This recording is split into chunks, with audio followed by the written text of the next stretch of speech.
Salut à toutes et à tous, et aujourd'hui on se retrouve pour parler des meilleures applications de productivité de l'iPad Pro. Alors pour ceux qui sont nouveaux sur la chaîne, moi je m'appelle Romain, je suis jeune diplômé d'un master 2 en droit et fraîchement juriste en cabinet d'avocat depuis très peu.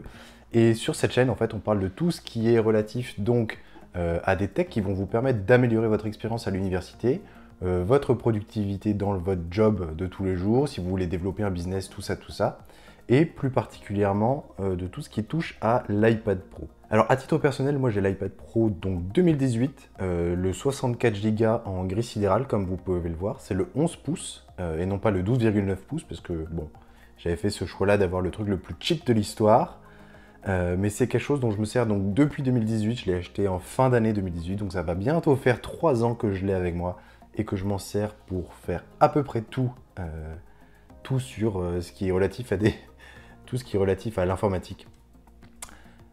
Donc prendre mes cours, annoter mes cours, réviser mes cours, je m'en sers énormément, consommer du contenu, etc. Et aujourd'hui, on va parler donc des meilleures applications selon moi dans l'année en 2021 pour tirer le plus possible de votre iPad Pro.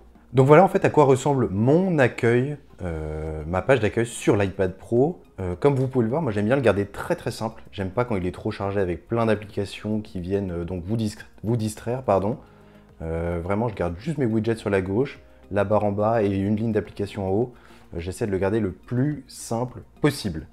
Donc tout d'abord pour parler des widgets, donc qui sont sur le côté gauche de l'iPad. Évidemment l'heure et la date, hein, Captain Obvious.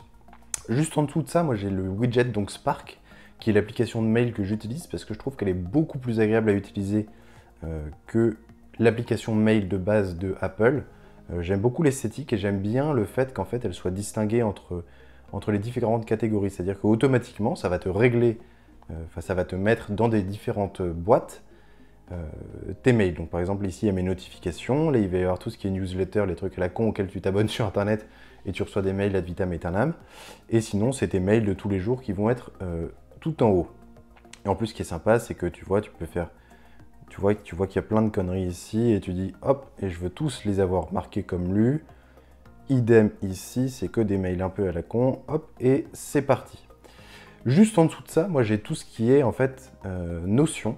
Donc là j'ai le widget Notion juste en dessous avec mes favoris, donc mes 3 favoris, à savoir CRFPA, YouTube et le truc que j'appelle Productivity Dashboard dont je vous ai déjà parlé dans une vidéo précédente que je vous invite à aller voir qui va être juste ici. Si ça vous intéresse pour savoir comment est-ce que vous pouvez vous servir du mieux possible de l'application Notion et en tirer le maximum. Dans vos révisions, c'est vraiment super.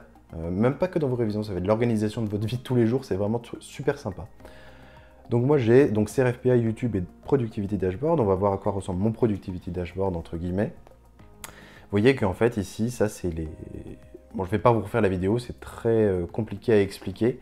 Mais en gros, ça va être les chapitres que je dois réviser dans la journée. Ici, ça va être les tâches que j'ai à faire, donc qui sont autres que les chapitres que j'ai à réviser. Et là, c'est les trucs dans lesquels je peux noter directement sur mon iPhone. Et après, je les classerai juste en dessous.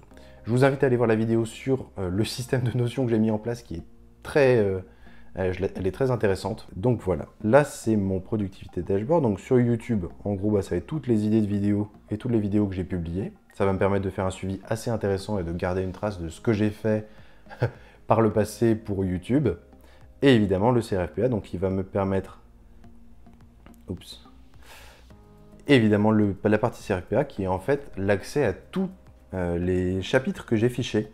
Donc vous voyez, je rentre par exemple là-dedans, je clique ici, et là j'ai tous les chapitres, enfin j'ai le chapitre qui est fiché, qui me permet d'aller voir, tu vois, je me pose des questions, un petit peu comme en Active Recall, qui est également une vidéo que j'ai faite sur le système d'Active Recall, qui est selon moi la meilleure méthode de révision. Je vous invite à aller la voir, c'est très intéressant à nouveau. Voilà pour le dashboard Notion, et deux petits derniers widgets, à savoir le calendrier pour savoir ce que j'ai à faire aujourd'hui. Vous pouvez voir que je prends le train à 18h49. Il va falloir que je me bouge parce que j'ai d'autres vidéos à filmer sur la journée. Et évidemment la petite application météo parce que c'est sympa de voir quel temps il fait là où tu es, où là tes parents habitent, si tu n'habites pas avec eux. Maintenant concernant les applications de révision, donc tout ce qui va être relatif à l'université. Donc comme on en a déjà parlé, évidemment la première ça va être Notion qui est juste ici. Voilà, et on va dans CRFPA et Donc c'est là que j'ai tous mes chapitres qui sont fichés comme je vous l'ai dit, qui sont classés par matière. Donc je peux faire droit des obligations, procédure administrative contentieuse par exemple, liberté fondamentale. Et donc vous voyez tous mes chapitres. La deuxième application dont je me sers beaucoup, et qui là va me permettre en fait de venir annoter les PDF, ça va être l'application GoodNotes, dont je vous avais déjà parlé par le passé. Donc vous voyez que ici ça me permet d'accéder en fait à, je sais pas, par exemple vous voyez que ici je vais avoir un chapitre, enfin un cours qui est déjà en PDF, soit que vous avez pris à la main, soit que vous êtes allé chercher sur internet, et vous pouvez du coup l'annoter, le surligner, c'est vraiment super sympa. Ça te permet de ne pas te trimballer avec tes cours qui font 1500 pages sur le semestre, tu as juste qu'à te trimballer avec ça qui fait 8 mm d'épaisseur et ton Apple Pen. Bon certes c'est un peu plus cher que 1500 pages de papier, mais c'est aussi plus fun à utiliser on va dire. Maintenant les applications que j'utilise pour mon business personnel, donc qui est YouTube, évidemment je ne gagne pas 1 euro, c'est juste un business, un loisir, mais ça peut vous donner des idées de comment utiliser l'iPad Pro pour votre propre business que vous avez déjà développé ou que vous êtes en train de développer, un petit truc, un petit business sur le côté, en plus des études ou du job principal, ça fait jamais de mal. Donc moi, les applications que j'utilise, évidemment, ça va être la première, évidemment YouTube, pour voir qu'est-ce qui se fait dans le monde de la tech, qu'est-ce qui se fait dans le monde des révisions, etc., etc. Évidemment, pour regarder des trucs dont je suis fan, à savoir, là c'est le cas, comme vous voyez, moi j'aime beaucoup tout ce qui est relatif aux montres. Bref, évidemment la deuxième application ça va être YouTube Studio, donc qui va me permettre de voir comment est-ce que les vidéos performent, quelles sont les statistiques de la chaîne, me permettre de répondre à vos commentaires. Normalement je réponds à quasiment 100% des commentaires, comme vous pouvez le voir. Évidemment voir les données analytiques des dernières vidéos, voir comment est-ce qu'elles ont performé, est-ce que je peux améliorer les vidéos sur tel et tel point, etc. Bref, c'est très important, c'est très intéressant d'avoir cet aspect-là de YouTube quand tu cherches à développer un petit business sur le côté. Évidemment, l'application la plus importante pour mon business YouTube sur l'iPad Pro, ça va être l'application qui s'appelle LumaFusion, donc comme vous pouvez le voir ici, qui est en fait l'application de montage vidéo dont je me sers. Alors certaines personnes vont vous dire que c'est pas particulièrement pratique de se servir d'un iPad pour faire de l'editing, enfin de l'édition vidéo. Je suis assez d'accord avec eux, mais le problème c'est que mon iPad est beaucoup plus puissant pour faire du montage vidéo que mon MacBook, qui est un MacBook Pro 13 pouces de 2018, le plus basique des basiques, avec simplement une augmentation de la capacité de stockage, donc avec 500 Go. Mais si celui-là je le mets à faire du rendu de vidéo 4K, je peux vous dire qu'il va exploser assez rapidement.